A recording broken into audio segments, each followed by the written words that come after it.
सकालू एंता जोर पेन मारुची जे rim gym वर्षा पाग के देखी करी चूल बड़ा खेबा के खूब मन लागुथिला। ओडिसा नुन बाहरे रहिले ई सब देसिया जिनिस मने काहे ना खेबा के मिलसी। तो ए सकालू ने का मुई 4 कप उसना चाउल और गोटे कप बिरी के बतरे कर रखिथिली।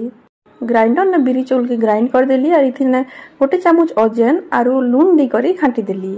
चूल बोरा संगे टमाटो चटनी आरु तेतिल झोल खणा नै हेले केनता करी खाई हबा।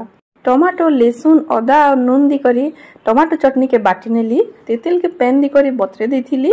अदा लेसुन मेसिया पतर और 2टा कंचा मरीच के कुटी नेली और तेतिल पेन ने मिसे देली। तेतिल पेन खूब खटाई जाइथिला इति लागि इथिरे चीनी टिके नून टिके पकाली और मिसेली। कढ़ई ने तेल गरम करली और गोटे गोटे करी सब चूल बरा के एंता पके पके करी छानी नेली। तेल ने पकोन पकोन का इटा बॉल पूरा फुली आला। टिके सुनेली कलर आसी गला परे मुई ताके गोटे थाली ने बाहर कर देली। चूल बरा संगे तेतिल झोरा टमाटो चटनी टिके हेले छोटो छोटो केतेटा खाई जीवा जे जानी नहीं है।